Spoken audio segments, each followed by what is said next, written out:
Maybe if I throw it to her. There we go. That'll work.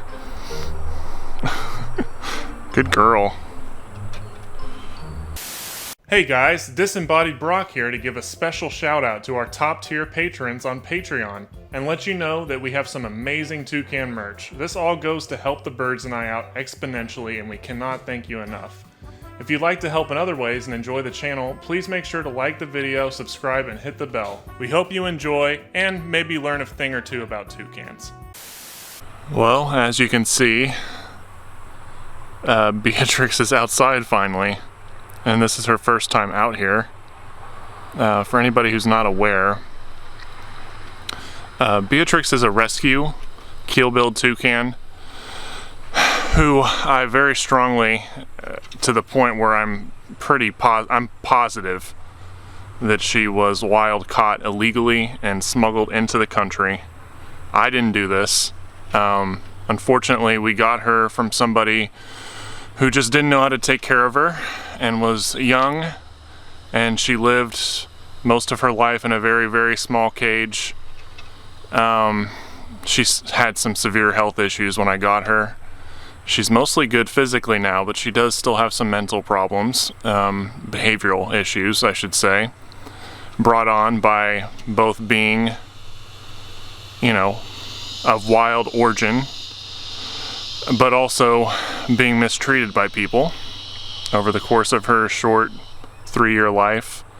Well, about 3 years now. I suspect, I don't know for sure when her birthday is, but she's about that old. But I've been really wanting to be able to get her outside, so I'm standing a ways back right now because I don't want to scare her, because she is still scared of me. I've been working on training with her, and if the camera would focus, that would be great. Come on, camera. There we go. Working on training with her and all that sort of thing lately. And you know, because she was severely cage bound when I got her as well, because she was so used to being in a small enclosed space. She didn't know what to do when she was outside of that small enclosed space. And she's really active right now. Like, that's really encouraging. I was expecting her to be locked up when I brought her out, but she's hopping back and forth, as you can see, pretty well. And I'm really happy about that. Now I just need to get her trained a little better so that I can get her out here more easily like I do with Rhea and Tupac. But the ultimate goal is just to be able to have her outside more, so she can get some sunlight and then, you know, have a bigger enclosure, get some exercise. She's getting really good at jumping, that's for sure. I really got to get her out here more. We're really gonna have to train hard. The reason she isn't in live streams and videos as much anymore is because I've been trying to target train her to get her to come outside of her enclosure on her own, and I've had some mild success so far, but still not any that's, you know, where she's like the other birds, if that makes sense. Oh, careful. You hear another bird? Man, what is wrong with this camera? We're just having to do a manual focus. I don't know, it doesn't want to focus on birds for some reason, but this will work. So we're just going to try to observe her out here for a little bit and just see how it goes. I'm trying a different mic setup right now, so I'm not really used to filming outside with all the background noise and wind and stuff like that, but we're going to try our best. I'm going to pull the camera back a little bit more so you can see how much she's moving around. I got some food for her as well. Let me try to give her some here.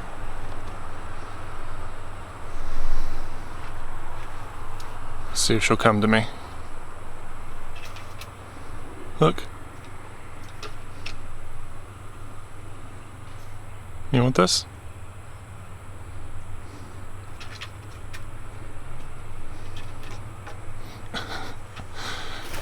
Oh, careful. Oh, crap.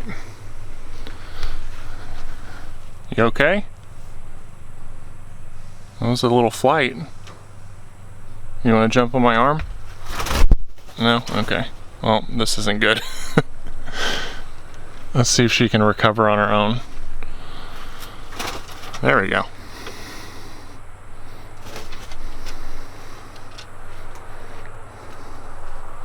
Maybe if I throw it to her. There we go. That'll work. Good girl.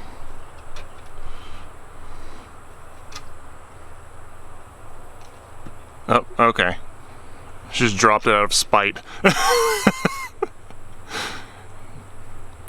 She seems to be, like, she's very active out here. A lot more than she is normally.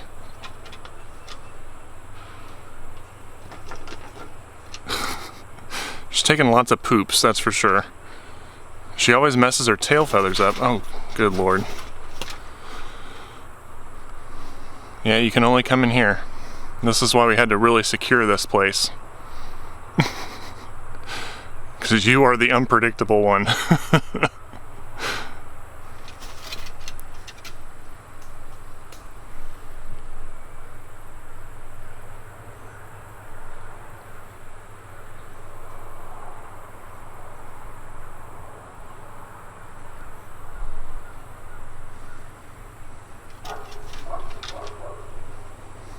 Wonder if I should just leave the camera out here for a while. I don't want to leave her too long unsupervised because I don't want her to get scared and not be able to get back up, because she still has weakness in her legs and in her wings, although they are clearly a lot better. She still has some atrophy, especially in her wings. So, you hear the dog?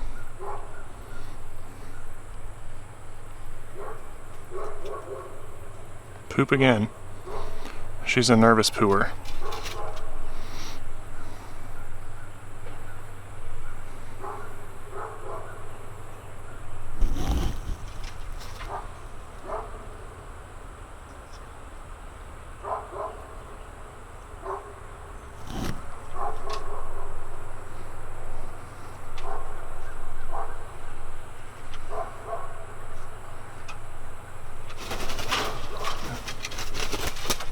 It's okay.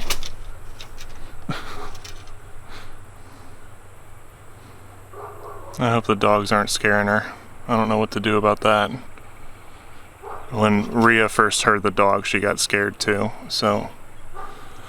But she's good now, so I think eventually she'll warm up to this weird sounds of outside. You know, she's never been outside, so she's not used to hearing stuff like that.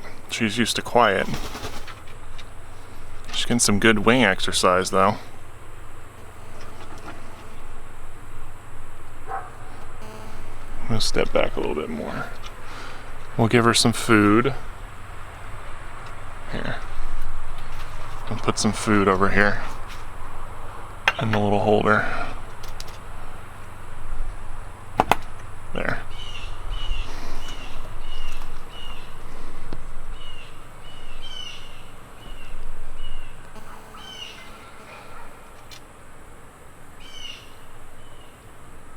It's a new experience.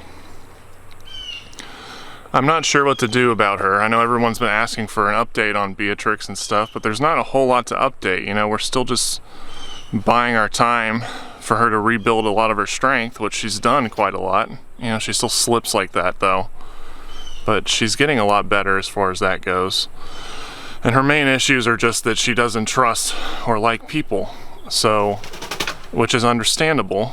You know, and that's especially the dead giveaway of her being a wild caught bird.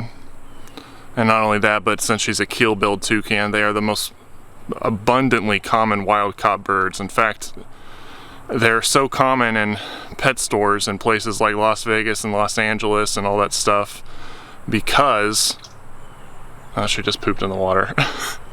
Because they're smuggled in here illegally and then sold at a lesser rate. And there's really only, like 2 or 3 actual breeders that have keel-billed toucans, maybe a little bit more, but only about 3 that I know of. And the problem is that when you have a captive bred bird, it's going to be a lot more expensive, obviously. And so people want the cheap option, and they get a wild-caught bird from a pet store that was kept in a tiny cage, scarred by humans, and most likely extremely malnourished, and usually that's how you see them. You see them being fed parrot pellets and stuff in pet stores, and they just look like they're on the edge of death. But thankfully Beatrix looks pretty good. I don't know all about her origins, but health-wise she looks really good, except for she continuously breaks her tail feathers. But other than that, you know, she's getting a lot better than she was. And all we can really do is just, I'm trying this training, you know, I'm trying to build a relationship with her. If it's even possible, it's going to take a while, you know? And I don't know, you know, there might come a time where, especially when we move, I might just have to say, well, you know, she's gonna be a bird that likes other birds like her. Maybe we can get other keel-billed toucans with similar pasts, and they can live together peacefully amongst their own kind in a big outdoor flight or something like that. That might be the eventual end game, I'm not sure. We'll just have to see how she goes. But, you know, I want to give her the best life possible, and if I feel like I can't provide that, then we have to find some kind of other option, whether that's building something outside or something bigger with less human contact, you know, because if that makes her nervous and scared, then we don't want her to be scared and nervous all the time, you know what I mean? So, but she's doing pretty well, you know? She's at least physically okay. She just needs more space to be able to move around like the other birds. Like Rhea just has so much space to fly and jump and do whatever she needs to do.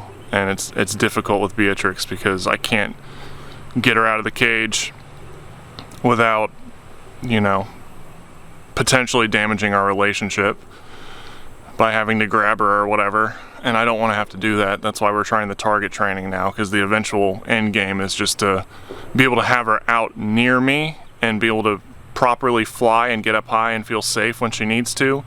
Because she needs to feel like the choice to be near people is hers, and not like she's being forced into that environment.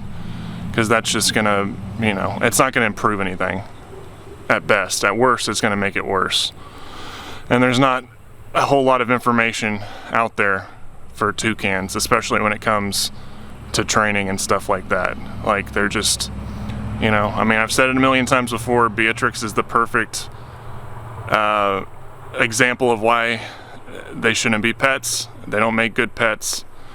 You know, I'm happy, I'm very grateful that I have the resources and time to dedicate to them, but under any normal circumstance it would just be, it's just so overwhelming, especially with a bird like Beatrix that has so many problems. But I wanted to give a little update for you guys and show that she's just, you know, she's looking really good. She looks beautiful lately. Her colors are really coming through well, you know. We got her on a good diet, so her colors are popping. And if she got more sunlight, she would look even better. So eventually we want to be able to get her out here into the sun with more space, with minimal stress to her. I don't want to stress her out too bad, you know. So we're doing our best. Oh. But people were like, well, why isn't Beatrix in the streams anymore? This is why. I gotta prioritize the bird's physical and mental well-being over videos. And it's easy. I can film with Rhea and Tupac all day because they, you know, they don't care about that sort of thing. But it really stresses Beatrix out to be out during streams and all that kind of stuff. And my priority is with them and not necessarily to videos, if that makes sense. So I really do love doing videos, obviously. I mean, we're doing one right now, but you know, I want to make sure the birds are comfortable and safe doing them. And I know Tupac and Rhea are that way. So, what do you hear? Is that like a gunshot in the background? I don't know if you guys can hear that or not. I do live outside of city limits, so someone might be shooting a gun somewhere. She's looking like, behaving like a normal toucan. Jumping around, preening. When they gape like that, it's either because they're nervous or they're hot. Because toucans and birds don't perspirate. They have to gape like that, and then toucans actually regulate their body temperature using their bills as a radiator of sorts, which I'm going to do a video on in the future because I got a thermal one of our patrons was kind enough to send us a thermal camera that we can do that video with, and I can show how the heat is radiated through the bill and then cools their body down, and it's just really interesting. So, but anyways, guys, she's doing pretty well out here, I think. I might leave her for a little bit and back off and just watch her from outside the window or something, but I thought you guys might enjoy seeing this first time that she gets to experience being outside. And what can I say? I love you guys. Can't thank you enough for the support. And thanks for being patient with us. I know everyone wants to see her more, but you know, I'm trying my best to do the right thing for her. So, but love you guys. We'll see you all very soon. Everyone take care and have a fantastic week. Bye, everybody. Oh, don't get scared. Just say bye, Beatrix. Bye-bye.